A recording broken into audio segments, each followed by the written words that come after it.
pagi sampai seterusnya.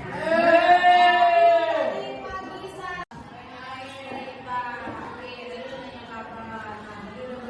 Nah, sekarang ibu kita akan ice breaking terlebih dahulu sebelum memasuki materi. Ice breakingnya adalah lakukan apa yang saya atau ibu lakukan dan jangan lakukan apa yang ibu lakukan. Paham dulunya? Oke, jadi lakukan apa yang ibu lakukan. Bukan jangan lakukan apa yang ibu katakan. Paham ya? Pegang kepala. Ayo, pegang kepala. Oke, yuk. Cluenya masih ada yang pegang kepala nih. Kan cluenya apa? Lakukan apa ya tidak saya lakukan atau tidak ibu katakan. Oke, lagi ya. Pegang tangan. Masih ada yang pegang tangan. Suryana dan Awi. Ayo. Sekali lagi ya. Usahakan harus ingat dengan petunjuknya. Lakukan apa yang saya lakukan. Jangan lakukan apa yang saya katakan. Pegang telinga. Oke, alhamdulillah. Ini sudah. Tepuk tangan. Biasa. Oke, nanti kita lanjutkan teks berita. Ada yang masih ingat pengertian teks dari berita itu apa? Ada yang masih ingat? Yang ingat ada angkat tangan? Ratu apa teh? Boleh berdiri? Oke, apa?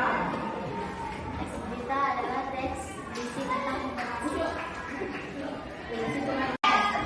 Kebakaran, yang lagi longsor, yang lagi banjiran,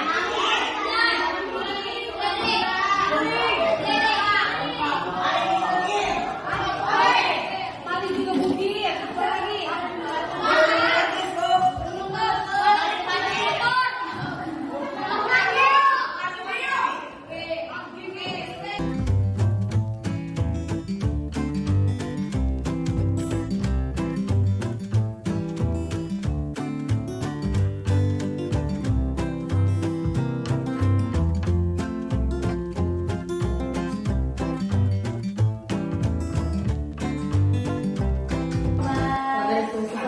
Gimana kabarnya, sehat? Sehat, alhamdulillah. Ya Allah. Kemarin kita sudah melakukan kegiatan observasi ya, Bu ya. Terkait kegiatan observasi ini, apakah ada hal yang ingin disampaikan, Bu? Mungkin dari keaktifan siswa mungkin ya Bu, memang karena siswa kita tidak semuanya aktif, jadi ya kadang yang pasif itu perlu distimulasi supaya aktif seperti siswa yang aktif lainnya. Kalau boleh tahu, Bunyi, itu keaktifan siswanya dalam hal apa tuh yang menurut Bu Mas kurang dan perlu diperbaiki lagi?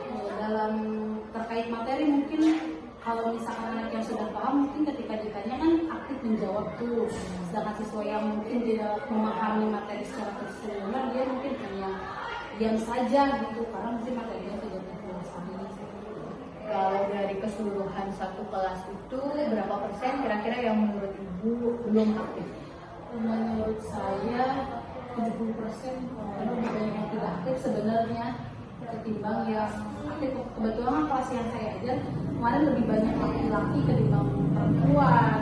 Sedangkan laki-laki ya tahu sendiri mungkin dia aktifnya di hal yang lain, beda di hal materi saya. Bunda Mas sendiri punya strategi nggak Bu untuk kedepannya gimana caranya supaya untuk meningkatkan aktivitas siswa tersebut? Oke, mungkin nanti kan kemarin materinya dengan PowerPoint, mungkin nanti dengan media yang lain, misalkan dengan teks bacaan biar anak-anak bisa baca, terus mungkin nanti ada cara cepat untuk menghafal setiap materinya, apa dengan lagu kah, atau dengan ice breaking kah, supaya mungkin lebih memahami gitu si materi-materinya itu apa. Jadi biar lebih paham, dia mudah dia menghafal supaya lebih paham. Jadi Oke, kalau boleh saya rinci, berarti tadi masalah yang Mas temukan ketika ketika kegiatan pembelajaran itu adalah keaktifan siswa yang karena siswa tersebut belum memahami materi gitu ya Bu ya. Ada lagi nggak Bu yang lainnya, lainnya? Selain itu mungkin dari kan kemarin tugasnya itu apa sih modelnya itu dengan PJDR. Nah terus siswa mungkin apa ya belum, terus medianya kan Canva dan Carbergar. Nah Carbergarnya mungkin udah paham, cuman memindahkan dari Carbergar untuk menjadi paragraf sebuah berita di Canva itu cukup tidak semua paham. Mungkin ada beberapa kelompok tuh yang udah mengumpulkan. Kemarin saya harusnya kan memang di sekolah menggunakan HP, berhubung HP tidak dibolehkan di sekolah, jadinya dikerjakannya di rumah. Ada beberapa kelompok yang sudah mengerjakan dan ada yang tidak bisa membedakan antara capcut dan Canva.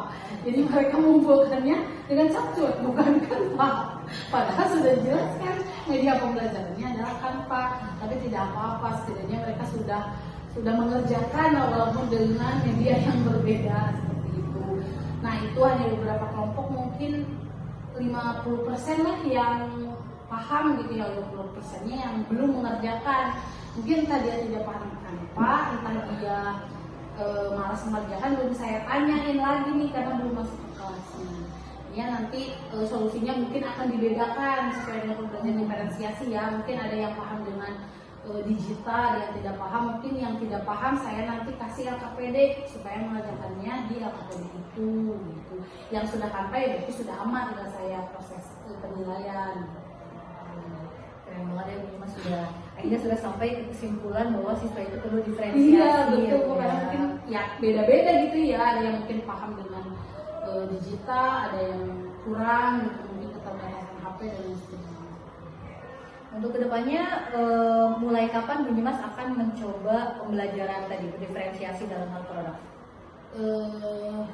Ya bakal terus aja Bu, karena kan mungkin kemampuan siswa beda-beda ya. Mungkin tiap kelas sampai saya aja kalau misalnya nggak bisa, berarti ya udah pakai LKPD aja, bikin langsung di LKPD. Kalau misalkan mampu di Canva, oke di Canva. Kalau mampu di video di CapCut, misalkan boleh.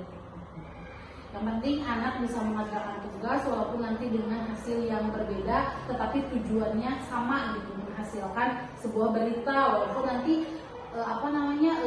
berbeda produknya. Ada yang dengan tulisan LKPD, ada yang dengan poster misalkan di Canva, ada yang dengan CapCut berbentuk video. Ya tadi Bu Mas sudah menemukan masalahnya dan juga sudah menemukan solusinya sendiri ya Bu ya. Mudah-mudahan nanti kedepannya pembelajaran bisa lebih aktif lagi, siswa juga bisa lebih baik lagi dalam hal pembelajarannya. Oke, gimana perasaan Bu Mas setelah melakukan coaching pada hari ini? Perasaannya senang sih Bu, karena saya senang dengan hal yang baru. Jadi saya punya pengalaman baru, punya ilmu baru dengan coaching dengan Bu Elin. Jadi sharing mengenai cara belajar, cara mengajar, terus metode dan terima kasih Bu Mas, semoga sukses selalu untuk amin, dan juga makin sukses, segera lulus, amin. Semoga saya bisa mengikuti, amin. Jejak langkah ya Bu ya. Jejak langkah. Ini udah lanjut sih Pak.